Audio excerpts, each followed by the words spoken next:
이 목사가 여러분을 사랑합니다라는 말을 잘 하지 않죠. 잘 사랑하지 않습니다, 저는. 하지만 오늘 청년주의를 맞이해서 우리 청년들 사랑합니다 하는 인사를 드리고 싶습니다. 오늘 청년주의를 맞이해서 우리 교회 모든 청년들에게 주께서 아브라함과 이삭과 야곱의 하나님께서 큰 복 주시기를 축원드립니다. 오늘은 그 유명한 나인성에 살고 있는 과부의 독자가 죽었다가 그러나 그가 예수 그리스도를 만남으로 죽은 자 가운데서 다시 살아났다는 믿을 수 없는 말씀을 우리에게 주고 있습니다. 사랑하는 아들을 먼저 보낸 과부는 슬피 울며 장례 행렬을 따라가고 있었습니다. 독자를 그렇게 사랑하는 어머니였지만 아들이 죽었을 때는 할 수 있는 일은 아무것도 없었습니다. 이처럼 인생은 꼭 자녀가 죽어서만이 아니라 아무리 해도 어쩔 수 없는 일들을 맞닥뜨릴 때가 있습니다. 사람의 힘으로는 되지 않습니다. 그 일을 겪어내야만 봄이 오고 봄이 지나야만 여름이 오고 여름이라고 하는 기간이 지나지 않고는 여름이라고 하는 그 고통이 사라지지 않는 죄인인 인간으로서 이 땅에 태어나서 아무리 예수 믿는다 하더라도 80평생 90평생을 살아가노라 보면 반드시 겪어야만 하는 사람으로 어떻게 해볼 수 없는 고통들이 있습니다. 그 중에 대표적인 것이 사랑하는 이가 먼저 갈 때 우리는 눈으로 지켜볼 수밖에 없습니다. 사랑하는 아버지가 갑니다. 장사 지내는 방법 외에는 방법이 없었습니다. 사랑하는 형제가 죽었습니다. 답이 없습니다. 네가 얼마나 사랑하고 말고 네가 얼마나 슬프고 말고 내가 하늘이 무너지고 땅이 꺼지는 슬픔이 있든 말든 그냥 장사를 지내야 되고 그러기에 의뢰의 상갓집에 가면 의뢰의 그것도 위로라고 하는 말들이 있습니다. 산 자는 살아야지. 무어라. 먹어라. 산 자는 살아야지. 어떻게 하겠느냐. 그걸 우리가 귀에 못이 박히도록 들은 거 아닙니까? 왜? 할 말이 없는 겁니다. 자기도 할 말 없고 나도 할 말 없고 자기도 답이 없고 나도 답이 없고 이것은 인류에게는 답이 없습니다. 본문의 과부도 사랑하는 아들이 죽어갔지만 어쩔 수가 없었습니다. 오늘날 여러분 과학이 어떻고 저떻고 하지만 여러분 아셔야 합니다. 과학으로 되는 일보다 안 되는 일이 훨씬 많고 과학으로 되는 일은 안 되어도 되는 일입니다. 과학으로 되는 일은 안 되어도 되는 일이에요. 전기밥솥 없어도 돼요. 자동차 없어도 돼요. 컴퓨터 없어도 돼요. 스마트폰 없어도 돼요. 우리가 거기에 살고 죽는 게 아닙니다. 냉장고, 세탁기, 그랑되고 어떻고 옷을 세탁하는 그런 온갖 첨단의 가전들 과학 문명이고 위성이고 로켓이고 TV고 뭐고 간에 과학에 의해서 만들어진 것은 없어도 되는 겁니다. 없으면 그냥 군불 떼고 지푸라기에다가 땔감에다가 그렇게 하면 되는 거 아니에요. 그렇게 하면 어떻게 합니까? 그렇게 하면 옛날 일제시대처럼 온 삼천리 반도광산이 민둥산에 대해서 나무 다 꺾다가 나무 다 해가지고 산은 빨갛게 돼가지고 그렇게 난리가 나겠죠.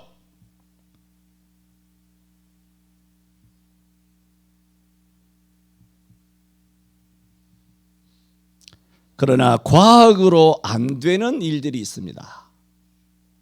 그거는 사람에게는 반드시 돼야 되는데 과학으로 안 됩니다. 죽는 거. 그 반드시 해결돼야 되잖아요. 죽고 싶습니까? 에? 우리가 부활을 믿고 해도 죽고 싶습니까? 죽으면 당장 천당 가지만 죽고 싶습니까? 안 죽고 싶잖아요. 그 숙제 해결합니까? 과학이? 가장 중요한 인간에게는 정말 절대적으로 요구돼야 되는 이 죽음에 관한 문제, 과학이 해결 못합니다. 늙어가는 거 해결할 수 있습니까? 무슨 안티에이징이니 그래가지고 뭐 화장품이나 팔아먹고 뭐 시술이나 하고 성형외과는 난리치지만 다 죽더라고요. 그래요, 안 그래요? 예? 안 죽습니까? 성형하면 늙어가는 거 막을 수 있습니까? 병드는 거 막을 수 있습니까?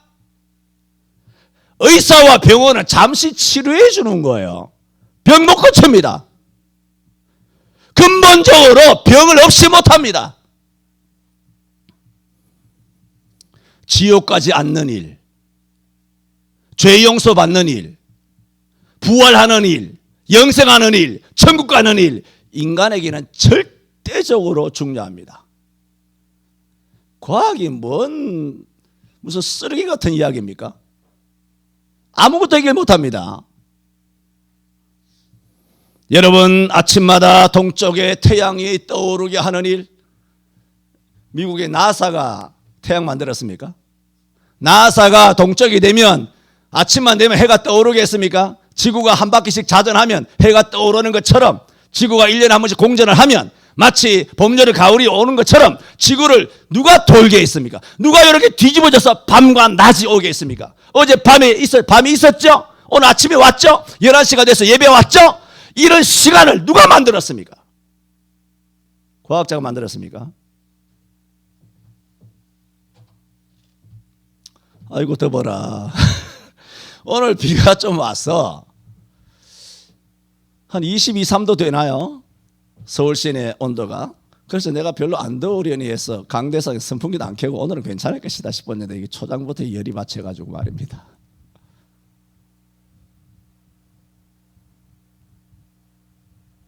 밤하늘의 달을 누가 밝게 만듭니까? 하늘의 별을 누가 비추고 있습니까? 누가 봄이면 봄이 오게 하고 봄이 가면 여름이 오게 하고 여름이 가면 가을이 오게 하시고 가을이 오면 오곡백과가 무르익고 단풍이 그렇게 물들어져서 온 천지를 아름답게 수놓고 있습니까? 어떻게 누가 겨울이 와서 하늘에 그 어마어마한 눈들을 이 땅에 내려보내줍니까? 과학이 하는 거 아닙니다. 인간들은 등신들입니다. 그런 인간들이 얼마나 과학의 바벨탑, 돈의 바벨탑, 비트코인의 바벨탑, 주식의 바벨탑, 노후 보장에 대한 바벨탑, 10억, 100억, 1000억을 꿈꾸는 바벨탑. 여러분 부자가 되시기를 바랍니다. 이대로 사는 게 좋습니까? 부자가 되라는 말이 저주같이 들립니까? 그러나 그것이 목적이 되면 안 되죠. 그게 왜 꿈이 됩니까? 부자가 무슨 꿈이고, 부자가 무슨 사명이고, 부자가 무슨 목적이 되나요? 그건 수단이죠. 돈이 목적이 되면 돈이 주인인 거예요. 돈이 주인이에요. 돈을 종 삼기를 바랍니다. 10억을 종 삼고 100억 부자가 되고 1000억 부자가 되더라도 그걸 종 삼아야 돼요. 종! 그걸 어떻게 하는 줄 아세요? 하나님을 위하여 잘 쓰는 사람이 종을 삼는 거예요. 요즘 젊은이들 안타깝습니다. 얘네들은 고생 모르고 자라놓고 고생 모르고 자랐잖아. 어마어마한 우리 때와 우리의 부모님 세대들이 그야말로 땅을 개간해서 죽을 고생해서 이 나라를 이뤄놨어요. 아무런 고생도 하지 않고 포실합게 온갖 문명을 누리면서 자라온 이 젊은 것들이 돈에 구애됨이 없이 자라놓고 왜 돈에 이렇게 인이 박혀서 더 부자 되고 싶고 더 잘 살려고 하고 돈에 눈이 멀었는지 전부 아구통을 하나씩 다 올려버리고 싶어요. 정말. 지금 부자 되지 말라, 부자가 죄다, 돈 벌지 말라, 그 얘기하는 게 아니잖아요. 고생이란 고자도 안 해본 인간들이 돈의 분화방처럼 불꽃에 자기 온몸을 집어던지며 세상에 가서 세상에 날아 꽂혀서 거기서 돈을 어떻게 하면 많이 벌어벌고 24시간 대가리를 그렇게 쓰고 앉았어요. 우리 청년들 먼저 그의 나라와 그의 의를 구하시기를 바랍니다. 먼저 성경 읽으시기를 바랍니다. 먼저 주께 기도하세요. 하루가 출발하거든 무릎을 꿇고 주여 오늘 이 하루를 도와달라고 하나님 앞에 고하세요.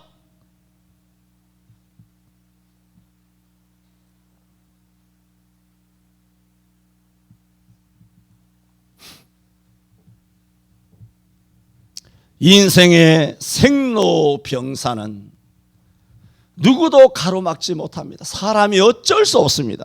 사람이 어쩔 수 없는 일들을 우리는 항상 맞닥뜨리게 됩니다. 그런데 오늘 청년을 장사 지내기 위해서 성문을 나서는 그 장례 행렬을 가로막으신 이가 있습니다. 예수님이 청년의 관을 가로막으셨습니다. 오늘 예수님께서 우리가 도저히 할 수 없는 불가능한 일이 있을 때 죽은 청년의 장례 행렬을 막으시고 그를 살려주신 것처럼 저와 여러분에게도 특히 우리 청년에게도 역사하사 우리가 죽음을 향하여 지옥을 향하여 걸어가는 걸음이라면 주 예수께서 막아주시기를 바랍니다. 오늘 막아주시는 예수님 제목으로 세 가지로 말씀드립니다. 첫째는 이 장례 행렬과 예수님과의 만남은 지극히 우연이었습니다. 오늘 예수님께서는 가버나움에서 나인성 안으로 들어오고 계시고 나인성 과부는 독자가 죽었기 때문에 3일 장을 한 다음 그 다음에 장례 행렬과 함께 관에다가 아이를 놓고 성 밖으로 나가 장지를 향하여 가는 중입니다. 그런데 성 입구에서 성을 들어오시는 예수님과 장례 지내기 위하여 성 밖을 나가는 이 장례 행렬이 맞닥뜨린 겁니다. 과부가 의도했을까요? 예수님께서 메시아 되신 예수님께서 가버나움에서 지금쯤 되면 30분 뒤쯤 되면 도착하시겠구나. 빨리빨리 관내 나가자. 상려 나가자. 이렇게 해서 성문 입구쯤 되면 메시아를 만나게 될 것이야. 의도가 있었습니까? 그럼 예수님은 무슨 의도가 있었을까요? 예수님은 또 다른 문제긴 합니다만 어쨌든 간에 오늘 우리 본문을 보면 인간적으로 봤을 때는 분명히 이것은 우연한 만남입니다. 그러나 우리가 알아야 할 것은 그 어떤 만남이라도 예수님과의 만남에는 우연이 없다는 겁니다. 여러분이 교회에 오는 일, 교회 와서 예배하는 일, 그리고 하나님 앞에 말씀을 듣는 지금 이 일, 이거는 절대로 우연이 아닙니다. 사마리아 수가성 우물가에 예수님이 사마리아 여인을 만나신 것도 마찬가지입니다. 우물가에서 사마리아 여인과의 만남은 우리가 봤을 때는 분명 우연한 만남입니다. 햇볕이 뜨겁게 내리쬐는 그 시간에 누가 물 길러 나올 줄 알고 우연을 가장하여 내가 사마리아 여인을 만나야 되겠다. 누가 나올 줄 어떻게 합니까? 아무도 물 들어 나오는 시간이 아닌데. 그러므로 이 사마리아 여인이 물 들어오고 우물가에서 예수님을 만난 것은 문맥상으로는 분명히 우연이지만 예수님을 만났기 때문에 우연이 아닌 것입니다. 예수님께서는 분명히 목이 말라 우물가에서 물을 구하신 것은 맞습니다. 하지만 예수님의 목적은 그것을 넘었습니다. 한 여인을 구원하시고 그 여인을 통하여 온 사마리아 성 전체 거민을 구원하시기 위한 예수님의 뜻이 있었던 것입니다. 룻기 2장 3절에도 보면 잘 아시죠? 모압 여인 룻은 남편이 죽습니다. 그때 유대인 시모인 나오미를 따라서 자기의 부모와 민족을 버리고 이스라엘 땅 베들레헴으로 오게 됩니다. 이방 며느리였던 룻이 시어머니 나오미를 공개하기 위해서 어느 날 밭에 가서 이삭을 떨어서 양식을 하고자 어느 날 아무런 밭에 가서 이삭을 줍게 됩니다. 그 밭이 어느 밭인지 알게 뭡니까? 이방 여자인데 남의 나라 와가지고 다만 호구지책으로 시어머니랑 나랑 손가락 빨다가 같이 굶어 죽을 수 없으니까 살려고, 그리고 시어머니를 공개하려고, 그래 효부 이 룻이 나가서 이삭이라도 주어야 되겠다. 왜? 그때가 추수 때이기 때문에. 그래서 이 밭 저 밭 돌면서 이삭을 줍기를 원했는데 성경은 그 상황을 이렇게 말합니다. 룻이 가서 베는 자를 따라 밭에서 이삭을 줍는데 우연히 엘리멜렉의 친족 보아스에게 속한 밭에 이르렀더라. 그렇잖아요. 룻이 뭘 알고 갔겠습니까? 그냥 발길 닿는 대로, 바람 부는 대로 이삭이 있을 법한 곳에, 또 저기 보니 이삭 빼는 일꾼들이 있으니까 저기 가면 이삭이 떨어져 있겠구나 하여 간 것뿐이에요. 그런데 성경은 우연히라고 분명히 말해. 성경도 우연히 엘리멜렉의 친족 보아스에 속한 밭에 이르렀다라고 성경에 기록합니다. 근데 누구 밭이란 겁니까? 보아스란 밭이란 거예요. 근데 보아스란 밭인데 뭐라고 설명하고 있냐면은 엘리멜렉의 친족 보아스라고 그래 말해요. 엘리멜렉이 누굽니까? 이 룻의 시아버지예요. 룻이 시아버지 죽었지. 자기 남편 말론 죽었지. 집안에는 사내가 아무도 없어요. 두 과부만 덩그러니 남아있는 겁니다. 자기 시어머니 나오미는 늙은 과부지, 자기 룻은 젊은 과부지. 집안에 여자 둘만 과부로 덜렁이 있는, 정말 처량하기 이를 데 없는 여자 둘만 있어요. 사내들은 다 죽었어요. 엘리멜렉도 죽었죠, 시아버지도. 그런데 우연히 갔는데 그 밭이 누구다? 보아스 밭인데 그 보아스를 성경이 뭐라고 말하냐? 엘리멜렉의 친족이라고 성경이 말하고 있어요. 이것이 굉장한 비밀이죠. 여러분 다 아시니까 하는 얘기지만 이것의 친족은 굉장한 비밀이죠. 왜? 유대 사회에는 세 가지 기업을 물으는 방법이 있는데, 기업을 물러야만 하는 유대 사회 율법 중에 하나가 뭐냐 하면, 과부된 여자가 아이가 없이 신랑이 죽었을 경우, 아이가 없어요. 그리고 대를 이을 자식이 없지 않습니까? 근데 과부야, 신랑도 죽었어, 애도 없어. 그러면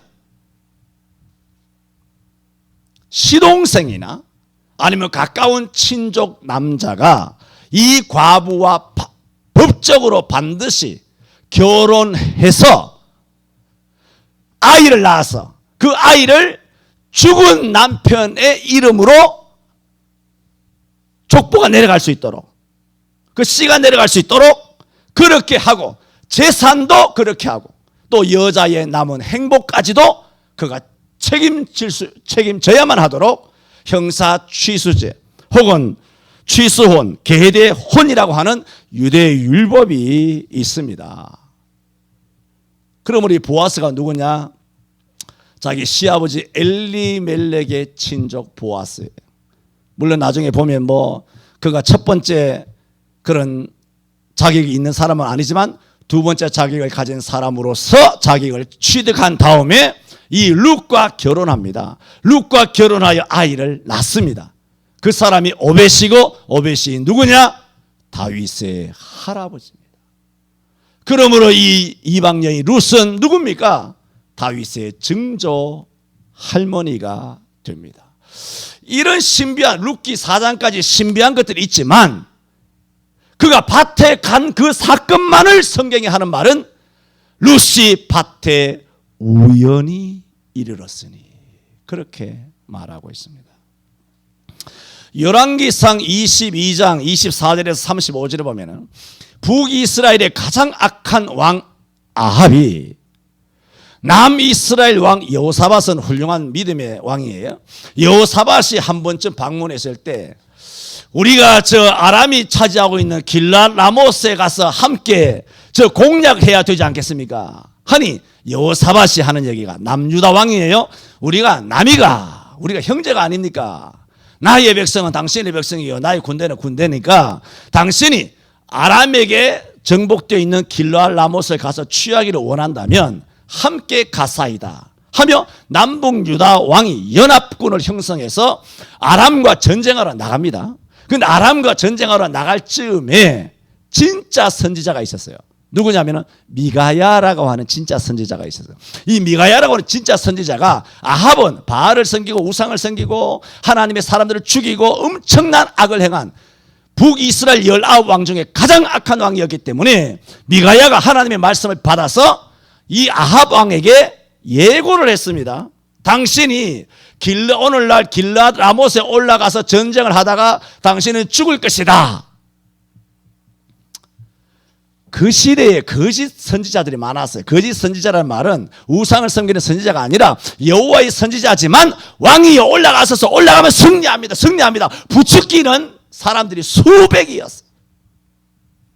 그런데 딱 싫은 소리 하는 사람이 미가야 선지자 한 사람이었어요. 이런 목사님들이 이 땅에 있도록 기도하시기를 바랍니다. 옛말에 어른들 말씀이 하시잖아요. 엄마가 얘야 사람 많은데 가지 마라. 옛날에는 왜 그러냐면 그 쓰리꾼들이 많았어요. 뭐 없을 때니까 다 훔쳐오셨어요. 입고 있는 옷까지 다 뺏어가는데. 옛말이에요. 여러분 다수를 따라가지 말길 바랍니다. 성경 참 66권 보잖아요. 성경 보세요.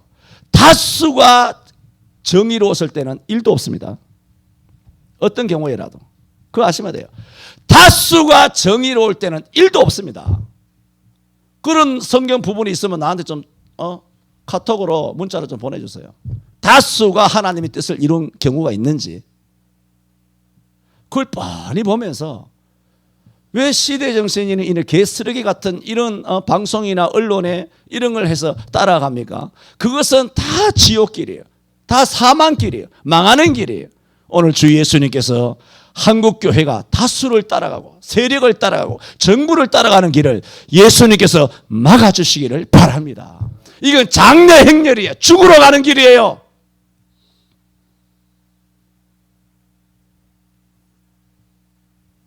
지금 예수 그리스도 반대편에 가는 교회가 작은 교회입니까? 대형 교회입니까? 다 대형 교회예요. 그냥 대형 교회가 아니에요. 뭐 몇천 명은 대형 교회가 아니죠. 서울에서 몇만 명, 십몇만 명씩 모이는 대형 교회예요. 그런데 안타깝게도 그런 대형 교회가 한국 교회를 이와 같이 엎드러뜨리는데 바람머리의 앞잡이로 쓰임받은 교단이 우리 교단이에요. 대한예수교 그 유명한 합동측 사랑총센 사랑의 교회 우리 교단이에요. 소강석이 우리 교단입니다. 이천수지 찬순지 공찬원에 있잖아요. 이천수가 축구선수 국대 그 인간이 목사라는 것이 아니라 비슷한 이름이라는데 헷갈리는데 거기도 우리 교단이에요. 이 세 교회가 납작 엎드리니까 한국교회가 왜 그러냐 하면 대한민국의 가장 큰 교단이 우리 교단이거든. 우리 교단이 어떻게 하나 이게 지켜본다고 열 몇 개 교단이 지켜보는데 우리 교단이 아가리 침묵하고 딱 엎드리니까 전부 다 엎드려야 돼요. 딱 엎드리는 거예요. 엎드려 하니까 막 총알이 날아오는 줄 알고 딱 바스락 소리에 딱 엎드려 버려요. 그게 작년 3월 아닙니까? 1년 2개월 지났네요. 그런데도 계속 오늘 권사님 기도하신 것처럼 계속 여전히 그 스탠스를 계속 유지하고 있어요. 그 믿음 없는 행위를 계속 유지하고 있다고. 그 우리 교단이 자랑스럽죠. 얼마나 자랑스러운지. 애국한 것이죠. 대한민국 정부에. 그런데 하나님 나라에는 매국한 거예요. 하나님 나라에 매국하고 청와대에는 애국하고.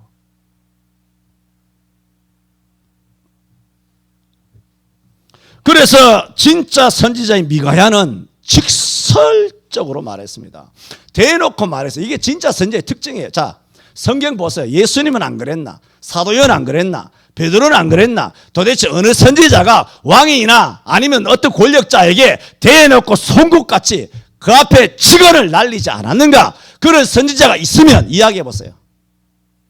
도대체 누가 바른 말을 하지 않았는지, 권력에 굴복했는지, 권력에 아첨했는지, 도대체 어느 선지자가 신구 이야기해?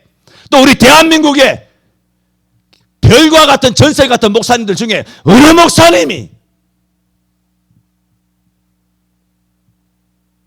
정권의 부역의 역할을 했는지 없습니다. 다 그놈들은 다 가짜들입니다. 천당은 갔을는지 모르지만 다 가짜들입니다.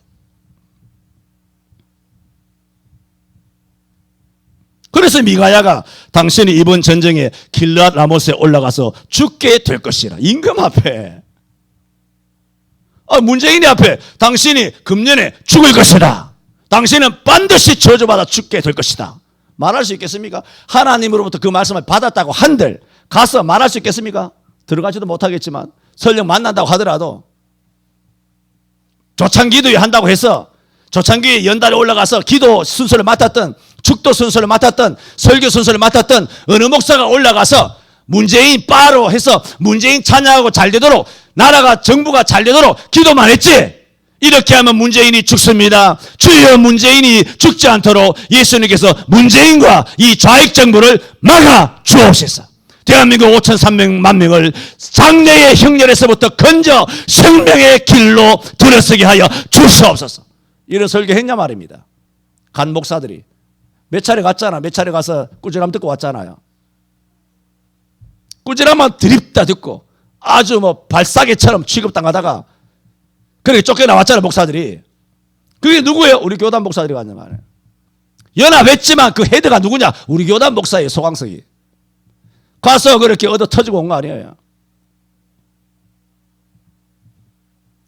이런 예언을 미가야는 그 앞에서 했습니다.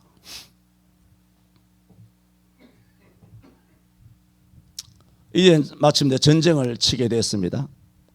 두려움에 사로잡힌 아합 왕은, 사람은 압니다. 여러분이 나가서 술 먹고 담배 피우죠. 그 가짜인 줄 다 압니다, 걔네들이.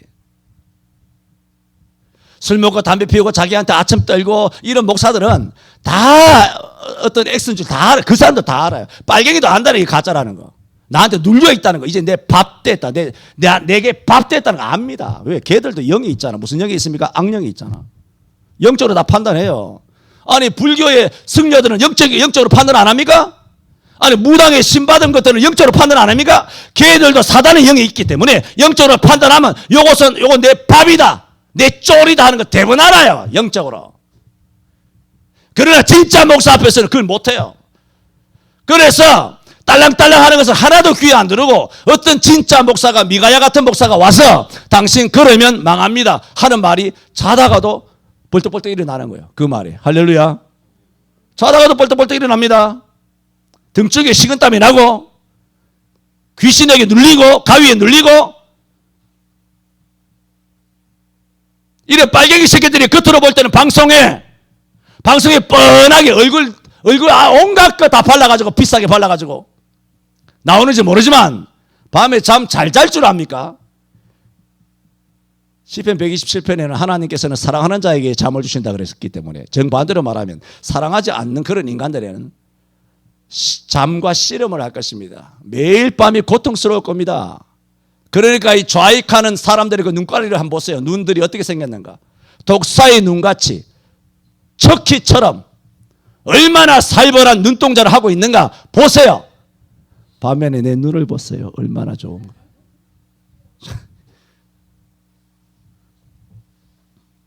그래서 두려움에 사로잡히는 겁니다. 진짜 선지자인 줄 알거든. 그래도 두려움에 사로잡힌 아합 왕은 이제는 진짜 죽는다는 두려움에 오는 겁니다. 그리고 자신이 왕이 아닌 척하고 변장을 하고 전쟁터에 나가면 이 선지자의 예언이 비껴갈 것이다, 이렇게 꼼수를 생각한 거예요. 그래서 왕복을 벗어버리고 자기는 평범한 일반 병의 옷을 갈아입었어요. 그리고 여호사밧만 왕복 입고 나가라는 거예요, 남유다는. 그래서 여호사밧이 병거를 가지고 전쟁터로 아람과 싸우기 위해 길랄 라모스로 나아갔어요. 근데 그때 아람 왕이 뭐라고 말했냐면 온갖 군대 장관들에게 딴 놈은 신경 쓰지 마라. 저 아합 왕만 조져라 그랬어요. 이게 무서운 겁니다. 집중적으로 하면 죽습니다. 이게. 딴 애들은 신경 쓰지 마라. 아합만 무조건 죽이라는 거예요. 그래서 왕복을 입고 있는 것은 여호사밧밖에 없으니까 이것이 아합이다 해서 막 쫓아가서 아합을 이 여호사밧이 아합인 줄 알고 죽이려고 했을 때 이 여호사밧이 막 소리를 질렀어요. 그래도 이 사람이 악인의 꾀를 쫓지 말아야 되는데 악인의 꾀를 쫓고 죄인의 길에 서고 오만한 자의 자리에 앉았지만 그래도 하나님이 여호사밧을 긍휼히 여기사 그들로 하여금 이 소리 지르는 통에 성령이 역사하셔가지고 이 아람 군대가 저거는 여호사밧 왕이구나 아합 왕이 아니구나 하여 턴을 합니다. 턴을 하는데 전쟁 중에 누가 이제 왕인지 모르잖아요. 성경이 이렇게 말합니다. 한 사람이 우연히 화살을 당겨서 쐈는데 그 화살이 갑옷 솔기라는 것은 그냥 이것이 아니라 이렇게 덧댄 걸 말합니다. 바느질을 이중적으로 한 거. 갑옷 솔기에 아합에게 맞은 거예요. 그리고 아합이 병거를 모는 자에게 보라 내가 부상을 당하였으니 병거를 돌이켜 나로 빠져나가게 하라. 그래야 후방에 가서 의료 지원을 받고 치료를 받을 거 아닙니까? 그런데 병거를 모는 사람은 그렇게 하려고 하지만 여러분 어떤 왕이나 대통령이 어려움을 당하면 대통령을 급히 모셔가지고 호위를 해서 출구를 몇백 명이 죽더라 출구를 뚫은 다음에 탈출로를 열고 아자와 번개처럼 후방으로 빠져나가지 않습니까? 그런데 자기가 고함을 지르며 내가 이렇게 다쳤다 돌이켜 출구를 열라 하여 병거 모는 사람은 이 장면으로 마차를 몰려고 하는데 주변 사람은 왕인 줄 모르는 거예요. 자기 병거 모는 사람만 왕인 줄 알고 나머지 수백 대의 병거와 군사들은 이 사람이 활에 맞아 중상을 당했는데 왕인 줄 모르니까 호위도 안 해. 출구도 안 열어줘. 왜? 병사들은 의뢰에 그렇게 활 맞아 총 맞아 죽거든. 그래서 성경에 보면은 하루 종일 병거에 이렇게 붙들려 가지고 아람 사람들의 칼날을 막다가 그가 쓰러졌으니 피가 병거에 고였더라 그랬어요. 아합이 그러다가 죽은 거예요. 자기가 낸 꾀가 스스로 무덤을 판 겁니다. 그것을 성경은 이렇게 말한다고 말씀드렸죠. 열왕기상 22장에 한 사람이 이렇게 말합니다. 우연히 활을 당기어. 내가 하는 말이 아니에요. 하나님이 그렇게 표현했어요. 룻에게도 그렇게 표현했고 우연히 화살을 쏜 거예요.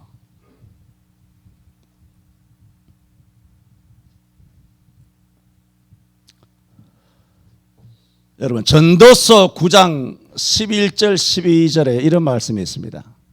내가 돌이켜 해 아래서 보니 해 아래서 본다는 게 뭡니까? 온 천지만물의 인류 역사와 인간 세상사를 보니 그 얘기예요.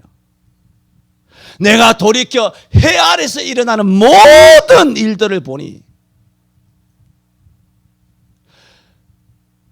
빠른 경주자라고 빠른 말을 탄다고 선착하는 것이 아니며 유력자라고 전쟁에 승리하는 것이 아니며 지혜자라고 식물을 얻는 것이 아니며 명철자라고 재물을 얻는 것이 아니며 기능자라고 은총을 입는 것이 아니니 잘 들으세요.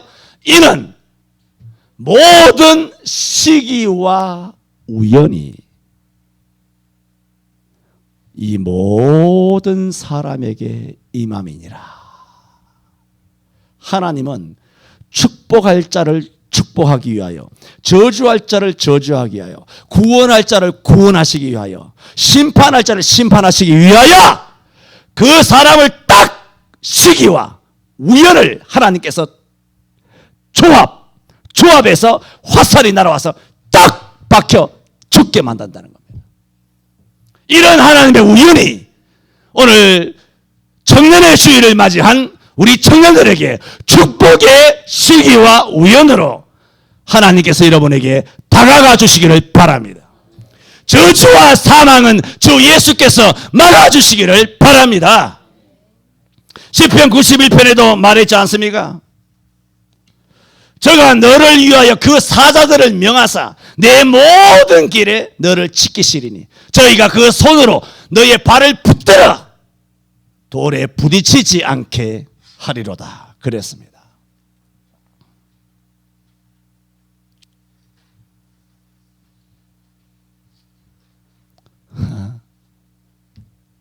세 개 중에 한 개 있습니다. 두 개, 세 개는 못합니다. 못하니까 밴드 참고하세요. 참 큰일인데 이걸 주일날 11시 예배를 1탄, 2탄으로 할까요? 중요한 말씀인데 주일 11시 예배는 그렇게 하고 싶지 않았어. 여러분, 이 세상을 살아갈 때 우리 눈에는 우연이다 싶은 일들이 굉장히 많이 있습니다. 하지만 하나님 아버지께서는 우연이다 싶은 방식을 사용합니다.